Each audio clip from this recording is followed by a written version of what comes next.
e invitarlos a todos a que nos sigan en redes sociales y que realmente se unan a la conversación digital que genera hoy ese encuentro de laboralistas. Sin más preámbulos, quiero invitar al escenario a los siguientes panelistas que harán parte de la discusión alrededor del tema,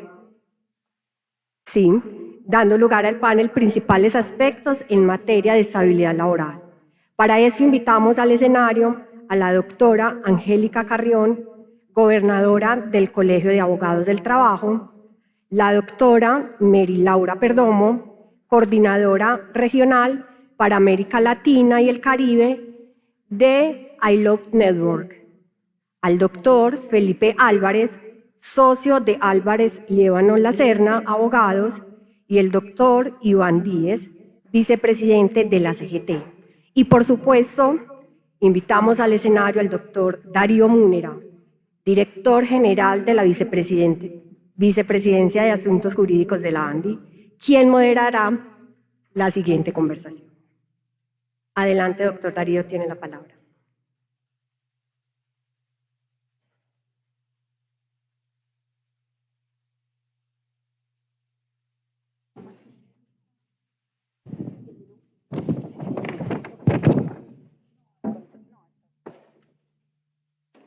Muy buenas tardes a todos. Quiero dar una especial bienvenida y expresar nuestros agradecimientos a los panelistas que tenemos. Vamos a tratar sobre estabilidad laboral. El artículo 53 de la Constitución Política establece cuáles son los principios fundamentales mínimos en el contrato de trabajo y habla específicamente de la estabilidad. Definir la estabilidad no es fácil y daría lugar para muchas discusiones académicas. Acá pretendemos abordar la estabilidad laboral desde unos puntos o aspectos específicos. Antes de continuar, me permito hacer un paréntesis. Dije que el artículo 53 de la Constitución Política fija los principios mínimos del contrato de trabajo. Y si uno mira el artículo 42 de la Constitución Política que trata sobre la familia y el contrato de matrimonio, allí no están los principios mínimos. En el contrato de matrimonio no está la estabilidad. Eso ha llevado, fuera de otros comportamientos, a que algunos afirmen que el contrato de trabajo ha terminado por ser más indisoluble que el contrato del matrimonio. Pero ese no va a ser, obviamente, el objeto de nuestro panel. Repito, vamos a mirar el contrato de trabajo, la estabilidad, desde 4 aspectos o puntos. Son los que hemos planteado inicialmente, pero los panelistas obviamente tienen libertad para expresar otros puntos. ¿Cuáles son? Primero, contratos de trabajo a término fijo y por obra o labor. El segundo, las causales de estabilidad laboral reforzada. El tercero es la terminación unilateral sin justa causa por parte del empleador, algo que trae el proyecto de reforma laboral, que es el principio de no discriminación, y otro punto tiene que ver con el monto de las indemnizaciones por terminación del contrato de trabajo de manera unilateral y sin justa causa por parte del empleador. El último aspecto propuesto es el de justas causas para dar por terminado el contrato de trabajo, lo que tiene que ver con la autorización del inspector laboral y algo que viene de una sentencia reciente de Corte Suprema de Justicia sobre las faltas graves acordadas por las partes o señaladas por el empleador en el reglamento de trabajo. Empezando con el primer punto, que es sobre los contratos de trabajo a término fijo y por obra o labor, yo quisiera preguntarle a Angélica Carrión y a Jorge Iván Díez su opinión en relación con este tipo de contratos. En algunas posiciones llevan a decir que no deben permitirse, que per se son contrarios a la estabilidad laboral. Queremos conocer su opinión sobre eso. Segundo, ¿cuáles, en caso de que estén de acuerdo con este tipo de contratos, cuáles son las condiciones que deben establecerse? Y por último, si el régimen jurídico actual es adecuado o no. Y en caso de que no lo sea, ¿cuáles deberían ser los ajustes? Por favor, doctora Angélica y luego Jorge Iván. Gracias, doctor Múnera. Pues buenas tardes ya a todos. Muchas gracias a la ANDI por esta invitación que hace al Colegio de Abogados del Trabajo de Colombia. Creo que voy a arrancar poniendo en contexto la situación de los contratos a término fijo y otros tipos de contrato, como los contratos por hora labor y otro tipo de vinculaciones que en Colombia pueden llegar a ser más del 33% del número de personas vinculadas a través de contratos formales. Si bien parte de la discusión que tenemos que tiene que ver con la estabilidad, con si estos contratos generan o no generan realmente una condición de firmeza, de consistencia, de estabilidad para los trabajadores que lo tienen, yo creo que la estadística del número de gente con promedios de vinculación en Colombia a través de contratos de trabajo evidencia que son muy importantes para la creación de fuentes de empleo. Y son importantes porque la libertad y la posibilidad que tiene un empleador de definir si su requerimiento va a ser fijo o va a ser indefinido facilita la creación de fuentes de empleo. Y sí, creo que empezaré por ahí. Uno empieza a hablar sobre estabilidad y sobre si esa estabilidad debe ser absoluta o debe moverse dentro de una flexibilidad. Pues lo primero que tienen que tener son fuentes de empleo, como lo que oíamos antes, fuentes de empleo dignas, decentes. Creo que el contrato de trabajo a término fijo, después de la Ley 50 del 90, ha sido un avance sobre la posibilidad de crear fuentes de empleo dignas. Hoy creo que definitivamente, para contestar tu primera pregunta, no deberían prohibirse porque el impacto dentro de la realidad de contratación en Colombia sería inmenso. Estamos hablando de más de 2.081.000 personas vinculadas formalmente a través de contratos a término fijo.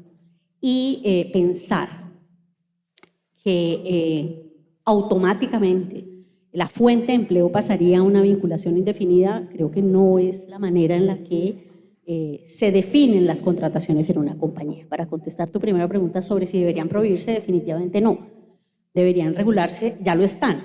Y yo creo que cuando hablamos de estabilidad y de cuál es el nivel de estabilidad que Colombia quiere tener frente a los contratos, tenemos que entender nuestro mercado laboral y cómo estamos divididos. Los informales, tomando más o menos 9 millones de personas dentro de los ocupados en Colombia actualmente y 12 millones de personas, de los cuales casi 2 millones de personas están a través de contrato fijo y otro tanto, más o menos 3 millones de personas a través de contratos de prestación de servicio y a través de las empresas de servicios temporales también. Creo que entender qué es estabilidad en Colombia y qué es lo que queremos garantizar es fundamental. Creo que la primacía y la presunción de la existencia ya de un contrato a término indefinido que existe en Colombia es prueba, digamos, de esa garantía de estabilidad que tenemos. Y me gustaría, como para iniciar la conversación sobre el tema, recordar además que parte de los fundamentos del mismo proyecto de reforma reconocen los porcentajes de trabajadores actualmente vinculados a través de contratos a término fijo o una modalidad diferente a la indefinida. Así que para cerrar, digamos, esta primera pregunta, no creo que deberían prohibirse o limitarse de la manera en la que se están proyectando en el proyecto de reforma, que además trae unas condiciones de definición específica sobre cuál es la situación por la cual estoy contratando. Eso limita mucho la posibilidad de realizar una vinculación que puede estar definida a un plazo que no es indefinido, pero un plazo más largo, el que incluso está previsto, y limitar la posibilidad de nuevas fuentes de empleo. Creo que como actualmente está regulada la situación del contrato a término fijo en Colombia, se ha llevado y ha tenido la posibilidad de tener personas con una estabilidad que en promedio puede ser incluso superior a muchas personas con contrato a término indefinido. Angélica, muchas gracias. Le pido entonces el favor a Jorge Iván. Como comentó la presentadora, Jorge Iván es vicepresidente de la CGT, es además vicepresidente del Consejo Directivo de Confama, así que Jorge Iván, nos encanta tenerlo acá. Y por favor, ¿cuál es la visión que ustedes tienen sobre este tipo de contratos a término fijo y por obra y labor? Bueno, muchísimas gracias. en primer lugar, por la invitación que nos hacen como CGT a esta importante conversación, participar tanto en los paneles de la mañana como en el de la tarde. Y en eso sí quiero ser muy claro, coincido claramente en que los contratos a término fijo no deben acabarse, no deben eliminarse. Son millones de trabajadores que hoy están en distintas compañías que se benefician a través de esa figura, no solamente en la gran empresa, también en la pequeña, la mediana y la microempresa. Tengo una percepción y es que uno no formaliza a través de normas y decretos. Se tiene que formalizar a través de generar conciencia justamente entre trabajadores y empleadores sobre la importancia de la formalización empresarial, pero también sobre la necesidad de ir avanzando gradualmente en lo que corresponde a la formalización en términos laborales.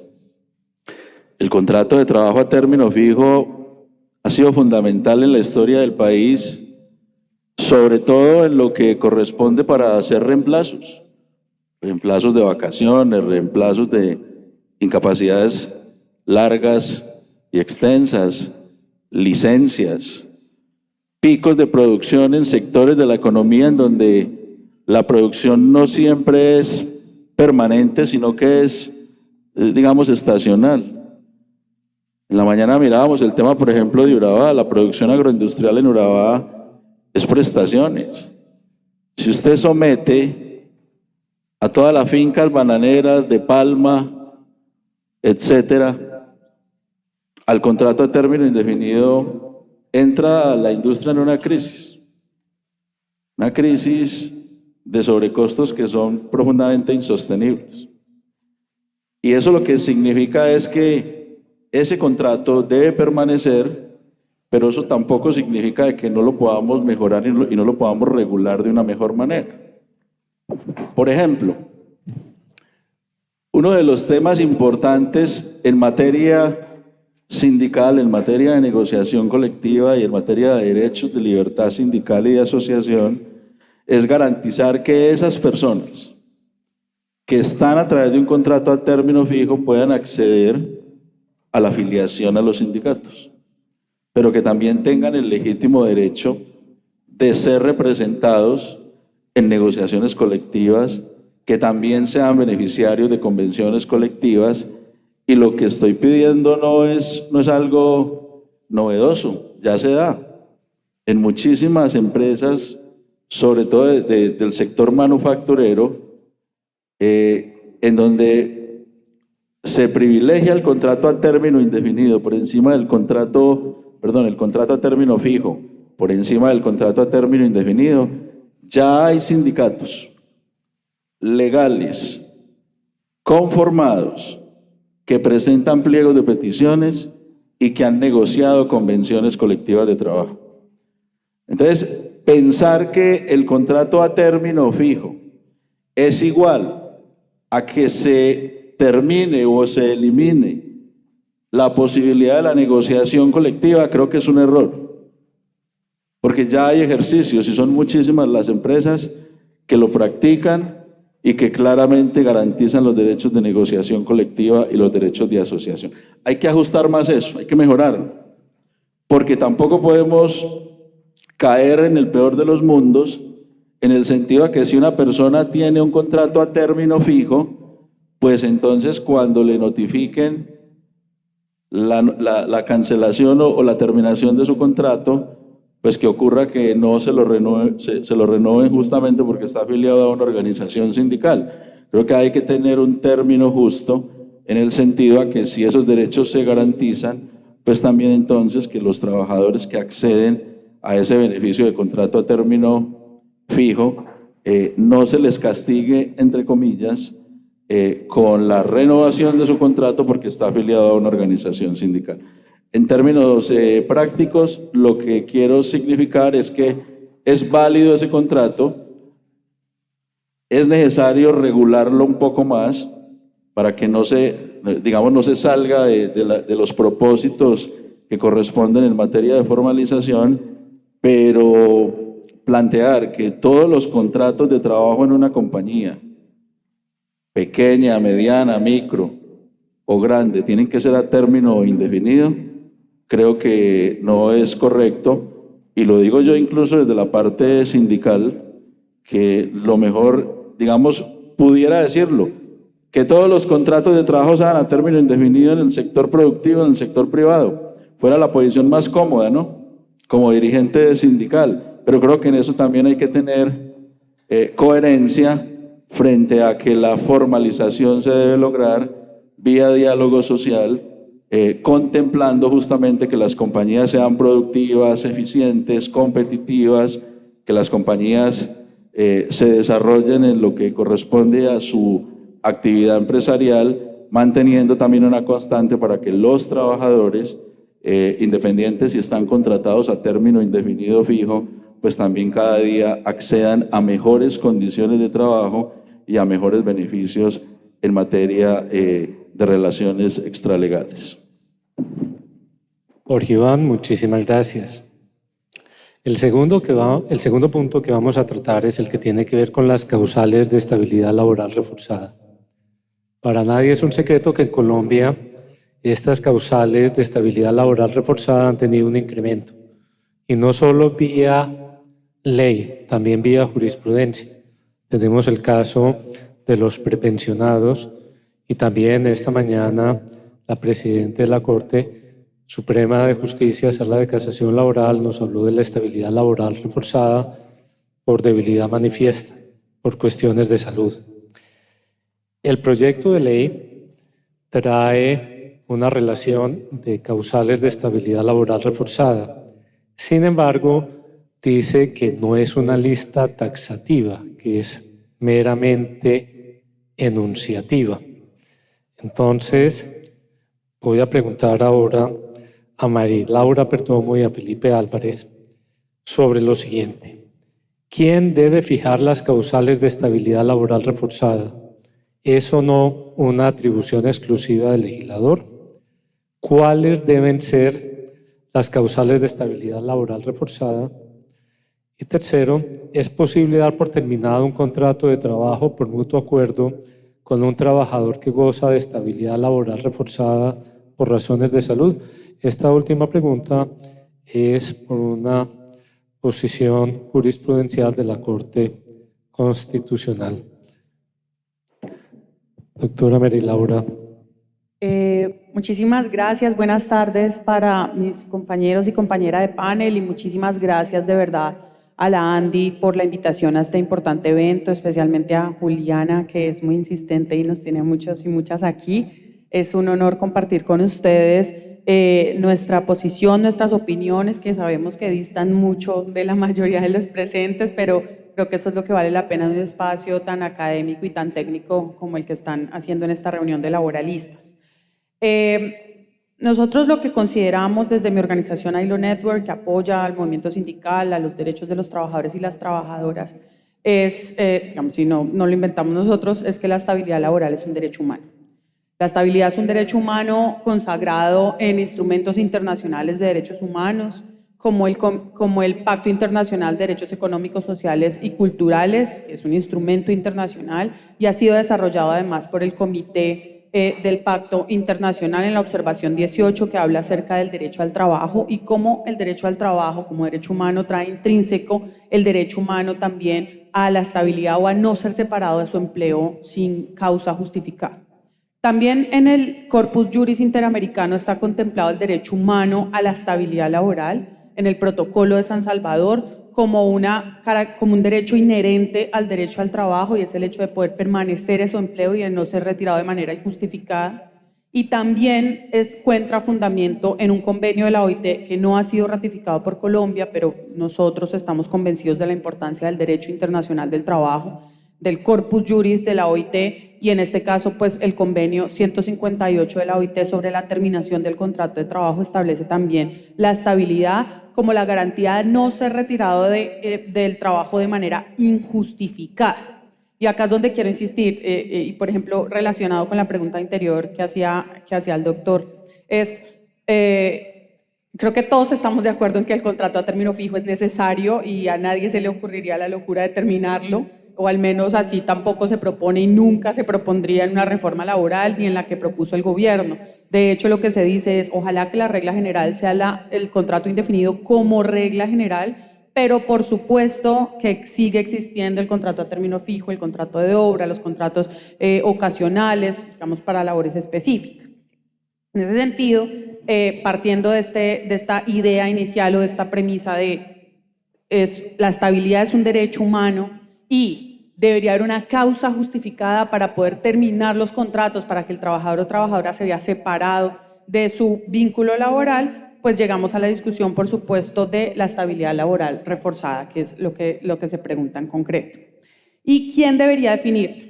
Nosotros creemos que la obligación principal de definir este tipo de estabilidades reforzadas son del legislador, y en ese sentido, por ejemplo, hay una propuesta contenida en la reforma laboral que pretende enunciar 4 tipos de estabilidad laboral reforzada. Se refiere a fuero sindical, prepensionados, personas con debilidad manifiesta, mujeres en estado de embarazo, etc. Ahora, hay otra obligación constitucional que está en el artículo 13, que establece el derecho a la igualdad y no discriminación, que mandata no solo para el legislador, sino para todo el Estado colombiano, la obligación de garantizar ese derecho a la igualdad y no discriminación. Y esa obligación de garantizar no es solo para el legislador, es para los jueces y cualquier operador y cualquier institución del Estado. Si el legislador se queda corto o no cumple con su obligación de legislar respecto a la garantía del derecho a la igualdad y no discriminación, pues los jueces están llamados a hacerlo como lo han hecho durante toda la historia. Y yo creo también sobre la pregunta que hacías de si deben ser taxativas o no las causales de estabilidad laboral reforzada, creo que eso es imposible. Creo que es imposible hacerlas taxativas porque el derecho lo que hace es correr un poco detrás de la sociedad.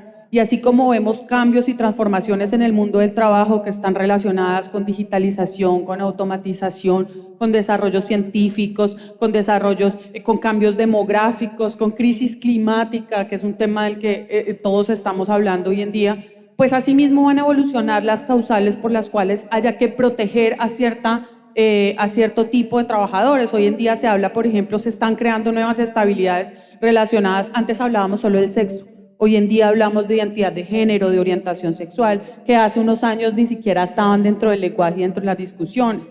Hoy en día podemos hablar por desarrollos científicos de estabilidades laborales por predisposiciones genéticas, o que son temas que gracias al desarrollo de la ciencia podrían conocerse hoy, pero que el legislador de hace 50 años pues no podía haber contemplado y que no contemplaría tampoco hoy una reforma laboral. Entonces yo creo, en principio es llamado a ser el legislador, pero creo que igual existe esta obligación de garantizar los derechos fundamentales, y en un Estado social de derecho esa obligación es de todos, incluidos los jueces y las jueces, y en ese sentido creo que este va a ser un criterio más evolutivo que va a ir avanzando conforme avancen también y se transformen las relaciones en el mundo del trabajo. Muchas gracias, María Laura. Felipe, por favor. Bueno, muchas gracias, Darío. Muchas gracias por esta invitación. A la Andy, es de verdad un placer estar acá en este evento tan importante para el país. Yo empiezo por decir, doctora María Laura, que pues, creo que tenemos más puntos identificados que no identificados. Oyéndola hablar, pues yo la verdad casi que me quedé sin exposición. Estoy absolutamente de acuerdo con todo lo que usted está mencionando. Yo creo que el principio básico que está pidiendo a gritos toda la sociedad es que haya una reglamentación clara sobre los posibles fueros de estabilidad reforzada que pueden existir, dado que todo ha venido siendo más una construcción jurisprudencial y al final eso nos lleva pues a una inseguridad jurídica, que es al final lo que creo que quieren los trabajadores y los empleadores. Seguridad jurídica. ¿Cómo logramos esa seguridad jurídica? A través de la reglamentación legislativa de los fueros de protección de estabilidad reforzada. Entonces yo creo que hay una coincidencia. Y hay otra coincidencia que quiero resaltar y que me llama la atención porque no la había oído en ese discurso, y es entender los cambios en la sociedad. Yo creo que eso es fundamental. Por eso nos llama mucho la atención cuando en la reforma se habla estoy de acuerdo, como regla general de un contrato a término indefinido, como regla general, y una excepción en los contratos a término fijo o de labor u obra. Porque precisamente no podemos pensar que una persona que ingresa a trabajar en una empresa, y menos en esta coyuntura actual, pues va a durar 20 o 30 o 40 años en ese empleo, porque las condiciones de la sociedad, de la comunicación, de la macroeconomía, de las guerras, todo lo que está pasando en el mundo nos está llevando a que la movilidad se vuelva un tema absolutamente fundamental. Por eso el contrato a término indefinido no puede ser, en principio, lo que nos lleve a buscar en la empleabilidad la solución de todos los problemas. Hay que tener la posibilidad de que los empleados y los empleadores tengan esa movilidad. Y allá es donde yo creo que el legislador debe concentrarse, y es en entender esos cambios de la sociedad. En la reforma laboral nos traen, por ejemplo, un tema que creo que debe analizarse a fondo, y es ese cambio en la estructura probatoria del despido por discriminación. Hoy en día, todos sabemos que tenemos la facultad de, cuando somos empleadores, de dar por terminado un contrato de trabajo, obviamente basado en principios de buena fe y sin discriminación mediante el pago de una indemnización legal. Sin embargo, llama poderosamente la atención cuando en la reforma laboral lo que nos llevan es a que se presuma que los despidos en principio son por razones discriminatorias, trasladándole la carga a la prueba ¿a quién? Al empleador de demostrar que un despido que en un momento efectuó no tuvo una razón discriminatoria. Eso me parece a mí, por ejemplo, un punto muy grave de la reforma laboral, que de hecho investigando un poco para este panel y revisando de dónde venía toda esta situación de la no discriminación en el despido, encontré una norma muy similar, por no decir que exactamente igual, en la legislación española en la reforma del año 2022, que ha traído unas circunstancias nefastas para la empleabilidad en España. Hemos visto cómo el hecho de haber generado una norma de esa naturaleza ha generado desvinculaciones masivas en España, que se han visto en la creciente desvinculación de personas del sistema de seguridad social, en la creciente rotación de personal permanentemente a través de la utilización del periodo de prueba, por precisamente evitar que las personas, una vez ingresen al empleo y pasan el periodo de prueba, no puedan ser desvinculadas. Ese es el miedo que yo creo que tienen los empleadores cuando vinculan a un trabajador. Y creo que la reforma no nos da como tal esa respuesta con lo que se está incluyendo allí. Yo creo que al final y en donde nos identificamos es en que no haya actuaciones discriminatorias, que la discriminación no tenga como origen o razón la desvinculación de una persona de una compañía. Y eso se puede regular de diversas maneras, a través de unas reglas y unas causales claras que especifique la ley y que permita esa movilidad, que los empleadores sepan y tengan la seguridad jurídica de poder desvincular a una persona sin que un mes o 2 meses después llegue una acción de tutela y ordene el reintegro de un trabajador, muchas veces por causas que ni siquiera el empleador conocía, que es lo que hoy nos pasa. Entonces, desvinculan a una persona, no saben que eventualmente tenía una situación de salud o que tenía una situación de padre o madre cabeza de familia, y a pesar de que yo no tengo el conocimiento, lo que da lugar a entender que no podía haber tomado una decisión por razón de discriminación, por una simple y sencilla razón de desconocimiento, un juez entienda que debe privilegiar ese reintegro por la situación de empleabilidad, más no porque ese despido haya sido por un tema discriminatorio. Yo creo que ahí es donde está el punto central. Entonces, pues digamos que encuentro muchos puntos de identificación que creo que podrías trabajarse de manera unificada. Y para finalizar, una pregunta que no hemos contestado, doctor Darío, pero que me parece importante, es la posibilidad de terminar contratos de trabajo por mutuo acuerdo con trabajadores que tienen una situación de estabilidad reforzada. Yo creo que eso hoy está permitido, es absolutamente válido desde el punto de vista legal. Lo que nos lleva simplemente a una discusión que se ha venido dando hace muchos años, y es que no exista un vicio en el consentimiento, en el acto de desvinculación, en ese acuerdo. Pero si no hay un vicio probado, pues yo creo que es absolutamente legítimo llegar a un acuerdo en la terminación de cualquier contrato, incluido el de trabajo. Muchísimas gracias, doctor Felipe. Pues Nuestros panelistas han puesto de presente un punto que teníamos para tratar y es precisamente lo que tiene que ver con el principio de no discriminación y esa inversión de la carga de la prueba que trae el proyecto de ley. La doctora Mary Laura hizo alusión, el doctor Felipe también. Pues yo quisiera escuchar ahora a la doctora Angélica y también si Jorge Iván tiene algo para decir y también tocar otro punto que tiene que ver con el monto de las indemnizaciones por terminación del contrato de trabajo sin justa causa por parte unilateral del empleador. Entonces, este punto lo tenía para la doctora Mary Laura y para Angélica. Le voy a dar la palabra a Angélica, luego a Mary Laura para que nos hable y tal vez Mary Laura haciendo un poco de énfasis en lo que tiene que ver con esa indemnización y si Jorge Iván quiere comentar también sobre el punto. Adelante, doctora Angélica. Muchas gracias, doctor Moreno. Yo aquí quiero devolverme un poco sobre el tema de estabilidad, porque creo que hay muchos puntos en los que estamos de acuerdo sobre la estabilidad como una institución del derecho laboral. Pero el problema aquí es cuál es el nivel de protección dentro de la estabilidad, ¿sí? Una estabilidad absoluta en la que definitivamente no podría terminar el contrato sino cuando hay una justa causa y qué efectos tendría eso en un mercado en el que no hay suficientes fuentes de empleo. Yo creo que uno no puede pretender una protección de una estabilidad en el trabajo, no en el empleo, de manera absoluta cuando estamos hablando de 9 millones de personas en informalidad. Creo que ese es uno de los cuestionamientos grandes sobre cuál es el nivel de protección, de flexibilidad, de movilidad que deberíamos tener para permitir que las fuentes de empleo que hoy brindan más de 2 millones de trabajos sigan existiendo, no se acaben. Si yo tengo que poner en mi contrato las condiciones de contratación del contrato a término fijo, vamos a tener limitaciones sobre la creación de esas fuentes de empleo. Yo estoy absolutamente segura de eso. Frente a la pregunta, que creo que es el artículo, en mi concepto, junto con los que tienen que ver con prescripción y sanción moratoria, son los que me parecen menos acordes con el espíritu del derecho laboral que busca la armonía en las relaciones entre el empleador y los trabajadores. Es este, el del despido discriminatorio. Y en eso yo iría un poco más allá. Ni siquiera es una inversión a la carga de la prueba. Para mí es una liberación absoluta de la obligación que tiene de mostrarse un hecho para poder hablar de la carga de la prueba.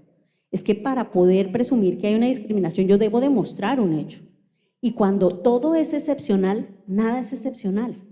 ¿Qué quiere decir? Que entonces en Colombia, con este artículo 10 del proyecto, si cualquier despido por el simple hecho de que un trabajador alegue, que es alegar, manifestarlo, sin ningún indicio, prueba, nada, alegue la existencia de una discriminación, se entiende que la carga es del empleador para demostrar que no actuó de mala fe, estamos absolutamente en contra de todo lo que busca el derecho laboral, que es la armonía en las relaciones. Como una de las partes siente que cualquiera de sus actuares dentro de un contrato de trabajo que, como nos decía el doctor Munera, tiene una vocación de estabilidad más grande que el contrato de matrimonio. Si además de eso presumen mi mala fe en que yo estoy haciendo un acto discriminatorio con el simple hecho de que la otra parte lo alegue, esto no tiene una buena vocación de buscar un diálogo entre las partes, ¿sí? Y definitivamente creo que este es uno de esos artículos en los que se está dando la vuelta completamente al espíritu de las relaciones laborales. Y además creo que es inconstitucional, creo que va en contra del artículo 29 de la Constitución Política de Colombia. Creo que uno no puede alegar aquí que hay una presunción cuando no se prueba siquiera el hecho base sobre el cual se tiene que demostrar la existencia, digamos, de esa condición para que el indicio ya diga, probado este hecho base, usted debe tener la carga de la prueba. Es que no se prueba nada con la simple terminación. Y ese tipo de formulaciones automáticas de mala fe, de condiciones en las que el empleador está, no solo considero que son contrarios a la ley y al espíritu del Código Sustantivo de Trabajo, sino que definitivamente debería ser una de esas cosas que pudiéramos conversar con tranquilidad como asesores de empresa, de compañías o del gobierno nacional, ¿sí?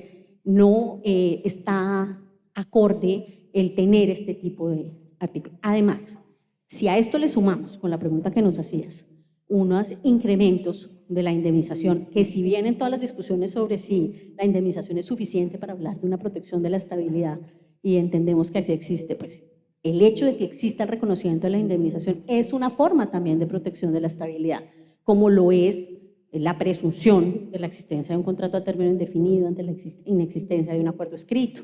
Entonces, si a esto le sumamos, uno, que como empleador yo soy considerado siempre como alguien que está ejerciendo actos discriminatorios con el simple hecho de que lo alegue un trabajador, y esto, como Felipe lo decía, va a traer como consecuencias, porque el hecho de que se alegue un acto de discriminación hace ineficaz la decisión y puede terminar en un reintegro, pues realmente lo que estamos es volviendo una estabilidad absoluta la posibilidad de terminación de contratos, ¿sí?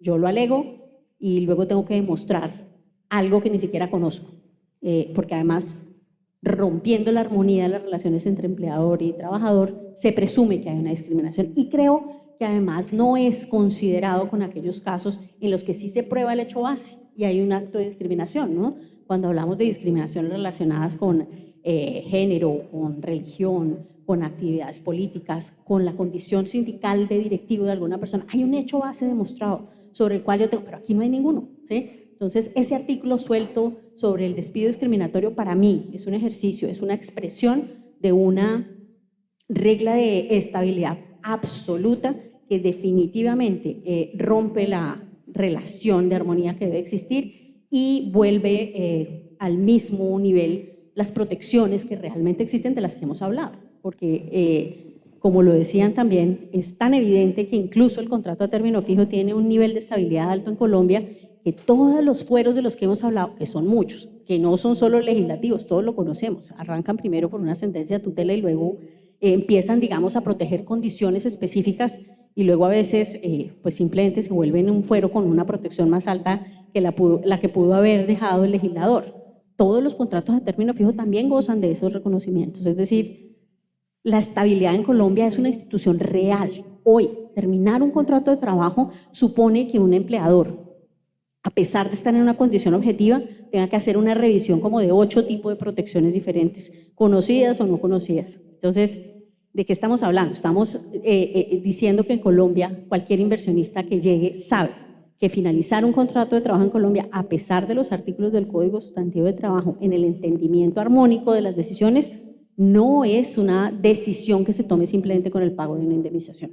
Si a eso le sumamos esto, pues realmente estamos hablando de una relación de desconfianza entre las partes y de la ruptura completa del debido proceso a favor del empleador.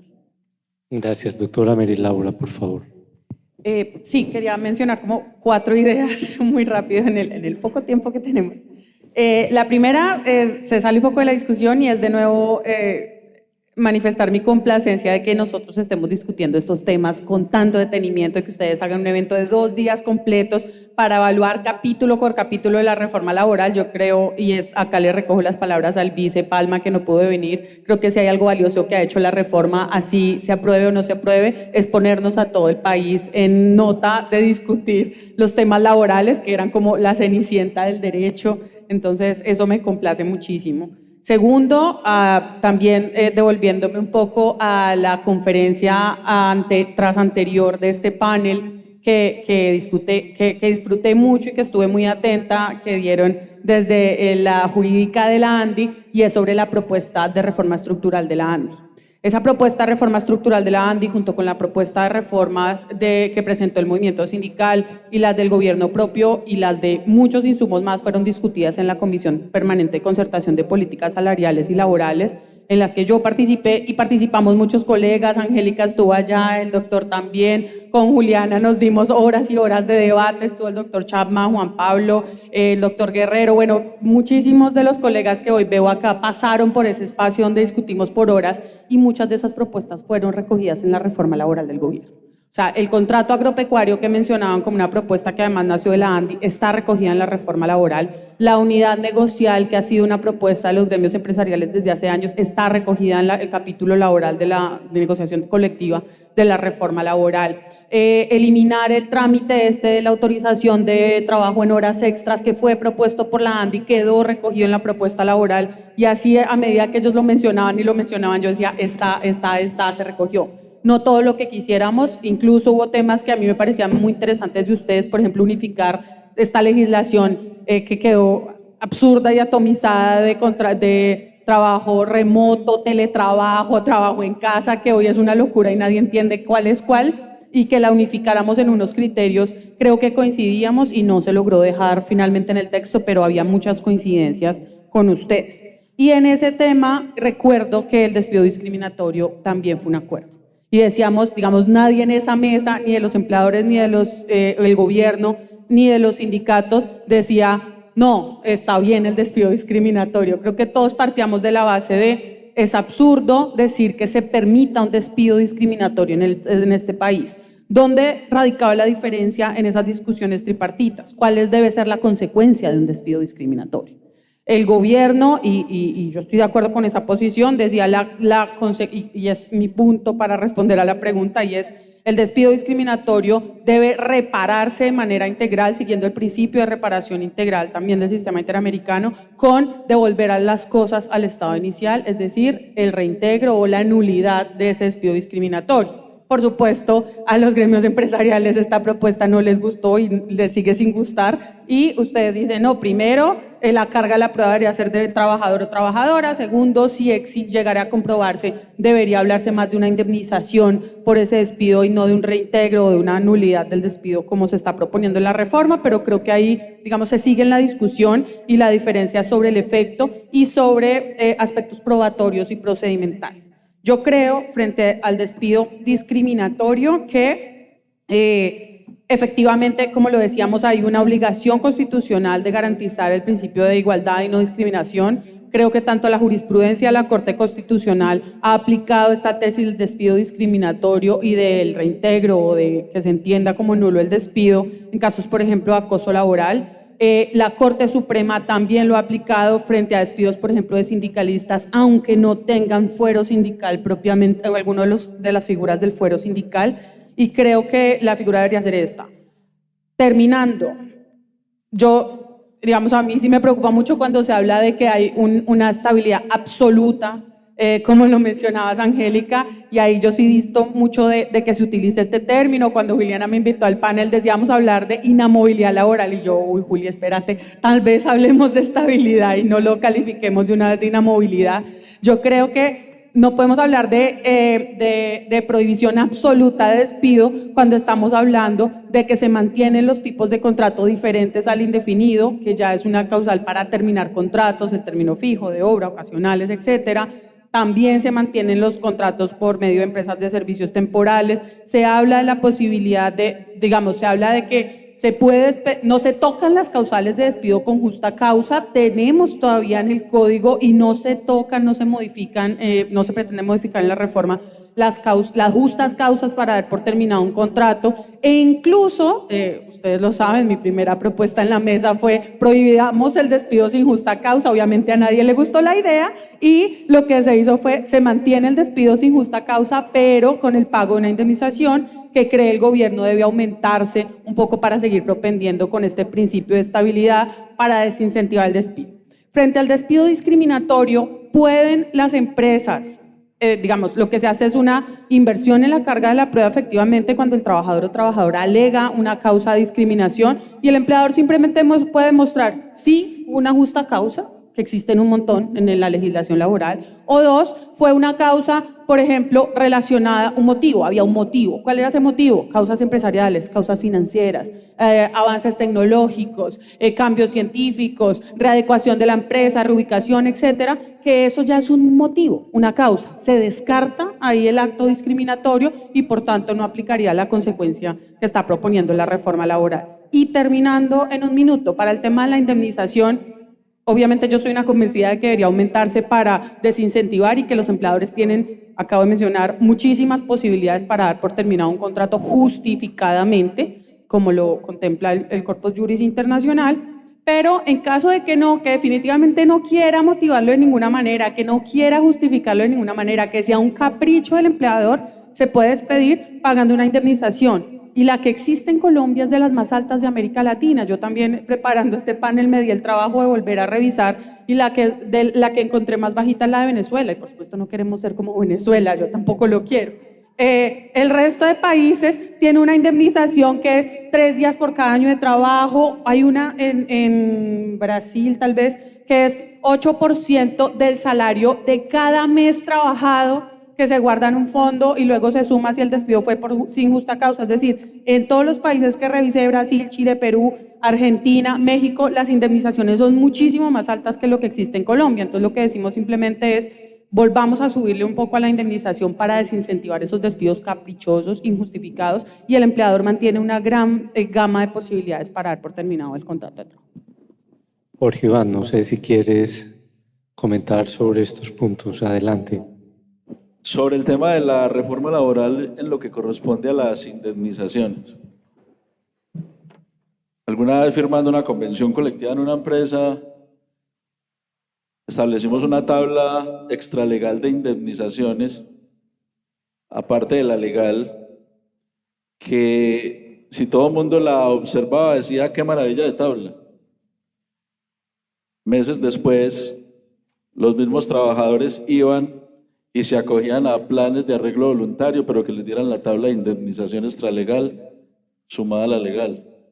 Es decir, se convirtió también en un incentivo de inestabilidad para los propios trabajadores y comenzó a lesionar la tasa de afiliación sindical de esa organización. Yo difiero mucho de que altas indemnizaciones sean sinónimo de gran estabilidad en una empresa. Yo creo que lo que plantea el proyecto de reforma laboral en incrementar indemnizaciones de lo que ya tenemos hoy, y lo tenía incluso organizado para el panel, indemnización menor a un año 30 días, más de un año 20 días por cada año. Y el proyecto lo que plantea es menos de un año 45 días, ahí ya vamos viendo el salto, de 1 a 5 años 20 días, de 5 a 10 años 30 días, y miren esto, de más de 10 años 60 días de indemnización. Yo no quisiera pensar que de marzo del año 2023 a marzo del año 2024, donde se han perdido más de 260.000 empleos en Colombia, sea una consecuencia de una incertidumbre que hay, en el sentido de que si se aprueba un proyecto de reforma laboral con una tabla de indemnización de esta magnitud, pues entonces de alguna manera las empresas estén cubriendo ese riesgo anticipadamente por lo que significaría el alto costo en caso tal de que tuviesen que pagar tablas de indemnización de esa manera. Y me refiero básicamente a la pyme, a la mediana y pequeña empresa. Una pequeña y mediana empresa con unas tablas de indemnización como las propuestas en el proyecto de reforma laboral no sobrevive. No sobrevive. Y el gran porcentaje del empleo formal que hoy tenemos en Colombia está en la pequeña y la mediana empresa, sin desconocer el gran aporte que tiene la gran empresa en la generación de empleo y sin desconocer las bondades que tiene la gran empresa en términos de contrato a término indefinido, contrato a término fijo, negociación colectiva, derechos de sindicación o de sindicalización más bien, porque hablar de sindicación en este momento en el país es bastante difícil la palabra, el término. Entonces mejor, ese es el término adecuado según las normas y la OIT, pero mejor hablo del derecho de sindicalización. Y en ese sentido entonces, creo que una tabla de indemnización, sobre todo después de los 10 años, con 60 días, significaría generar inestabilidad laboral en el país, en los sectores formales, y significaría para los trabajadores grandes dificultades en materia de formalización. Seguidamente a eso el tema de la huelga, se tocó en la mañana.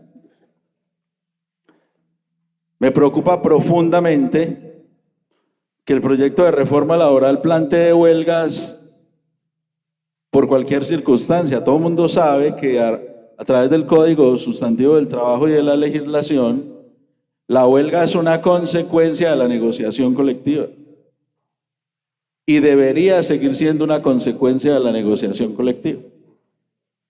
El derecho hay que protegerlo. Es evidente que el derecho a la huelga es profundamente necesario en el mundo laboral. Por eso se protege incluso internacionalmente, a través de convenios de la OIT, y por eso la gran mayoría de países del mundo lo tienen como derechos para los trabajadores en ese sentido. Pero plantear huelgas por sectores que no tengan como consecuencia exclusiva la negociación colectiva me parece particularmente peligroso, no solo para los empleadores, sino también para los propios trabajadores. Porque si la huelga no se regula en culturas sindicales como la nuestra, en donde los sindicatos son muy proclives a escuchar discursos generadores de resentimientos, de odios y de polarización, significaría también un riesgo para los mismos sindicatos que la huelga se salga de madre, como lo dije por ahí en una columna. Existen mecanismos para reclamación de derechos, la justicia ordinaria, la justicia administrativa a través del Ministerio del Trabajo, pero sentar las bases, que la huelga se convierta en un mecanismo de presión absolutamente para todo, creo que es particularmente riesgoso y peligroso incluso para el propio sindicalismo en Colombia. Uno sí pensaría más bien que hay que establecer unos mecanismos de diálogo social mucho más eficientes. Una reforma laboral debería tener mayor énfasis en cómo modificamos las competencias de un Ministerio del Trabajo que se ha dedicado históricamente a la inspección, vigilancia y control y a la sanción, y que ha dejado de lado todo lo que significa, por ejemplo, sentar a empleadores y trabajadores a concertar, a dialogar, a establecer mecanismos de resolución de conflictos para que ambas partes puedan de alguna manera restituir derechos, honrar compromisos, honrar acuerdos, pero no. Uno tiene más de 1000 inspectores del trabajo dedicados a mirar cómo se sancionan empresas.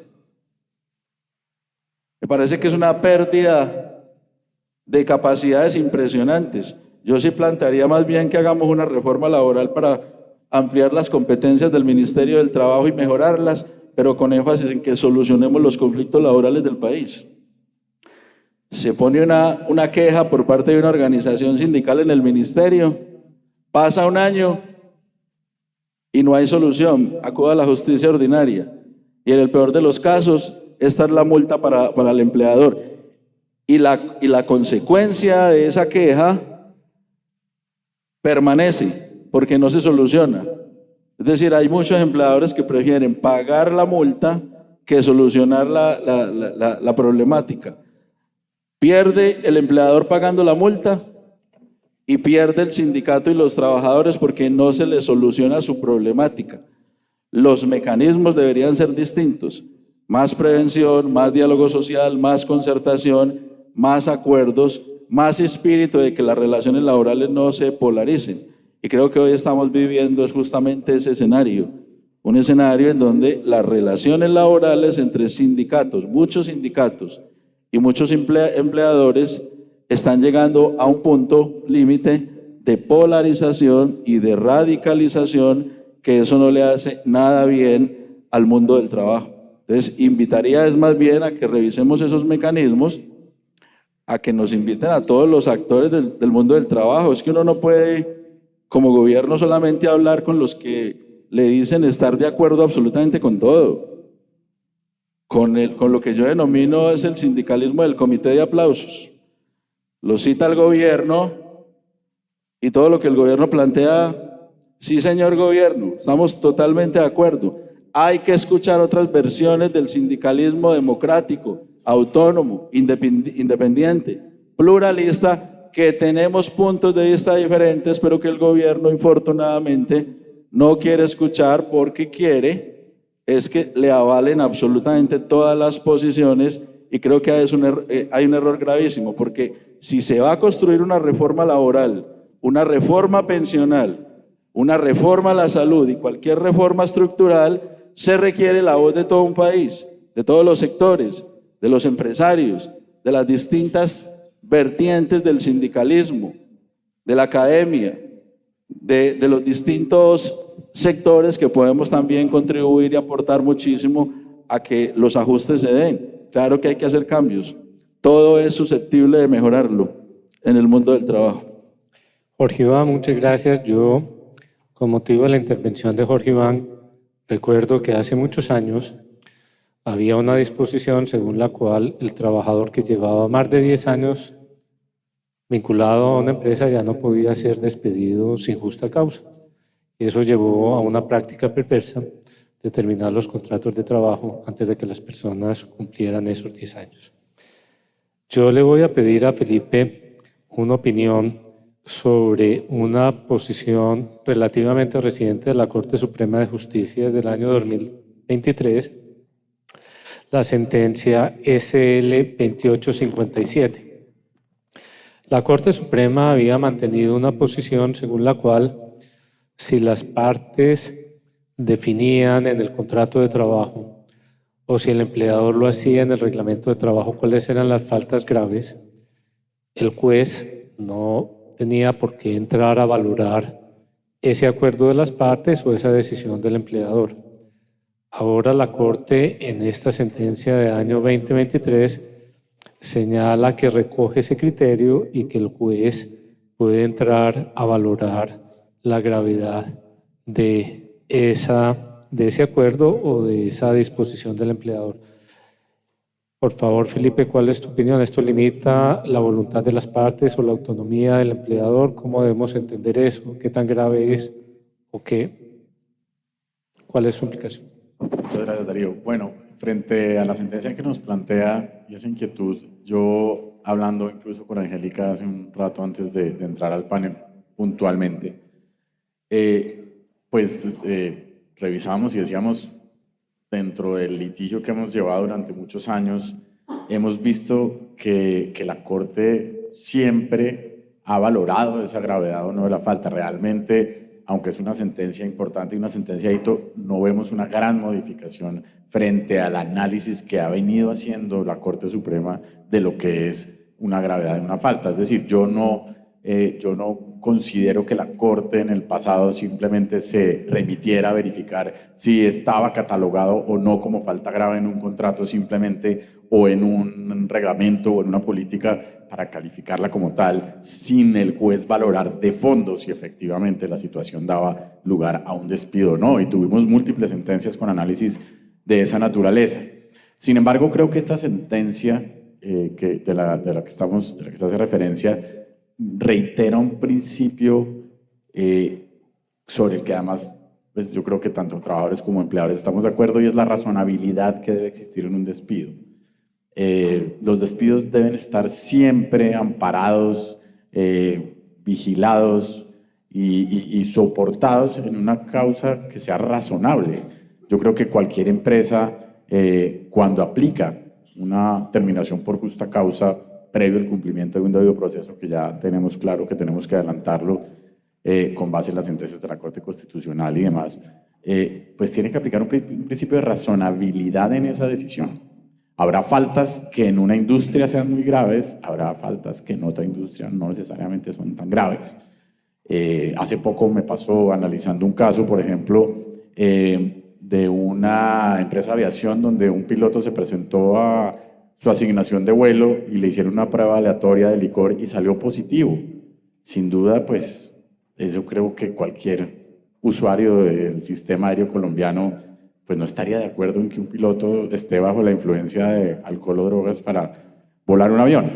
pero sin embargo hay otro tipo de industrias que pueden ser más tolerantes en un momento dado en ciertos grados a la utilización de alguna cerveza o algún tipo de licor. Obviamente no quiero decir con esto que está bien hacerlo, pero digamos que hay unos que son más razonables que en otros lados, ¿sí? Ese es el punto. Yo creo que la Corte lo que nos está invitando nuevamente, porque no es la primera vez que lo hace, es en que en esa toma de decisiones, en el momento en que una empresa va a desvincular a una persona aplicando alguna causal, de justa causa que esté en la ley o que esté en alguna de las normas internas, pues lo haga de manera consciente, razonable y vuelvo al principio básico de la inexistencia, obviamente, de que pues esté aplicando una discriminación en esa decisión. Si una empresa toma la decisión fundamentada en esos principios, pues yo creo que no va a tener ningún problema en el análisis de la justa causa ante la Corte o ante cualquier juez. Por lo menos un juez en la justicia ordinaria. Un juez en la justicia constitucional a través de una tutela, pues todos los presentes sabemos que tiene una carga de subjetividad importantísima, sobre todo por la falta de rigor en la valoración de las pruebas. Una tutela que tienen que fallar en 10 días, que están notificándole a la empresa que en 48 horas, hasta 12 horas o hasta en las 2 horas siguientes de una respuesta de lo que pasó, pues no permite hacer un análisis de fondo. Y yo creo que allí está un poco lo que la Corte Suprema quiere decir, y es, estos temas no pueden irse a un análisis básico de un principio de derecho fundamental de la Corte Constitucional o de la Constitución Política, sino que tienen que ir a un análisis mucho más riguroso. Eso es lo que nos está invitando la Corte. Esto tiene que ser fruto de un proceso ordinario en el que se analice por parte de un juez y a través del estudio juicioso de las pruebas que se aporten por las partes, si hubo una gravedad que implicó para la persona, que implicó para el negocio, que implicó para la sociedad esa falta que comete un trabajador. Yo creo que ese es el fondo de la sentencia hacia donde nos quiso dar una alerta y un anuncio. Muchísimas gracias, Felipe. Infortunadamente, el tiempo es inexorable. Ya agotamos el tiempo, nos quedaron otros puntos para tratar, el proceso disciplinario, en fin, pero yo reitero a los panelistas nuestro agradecimiento por acompañarnos y a todos ustedes, muchas gracias.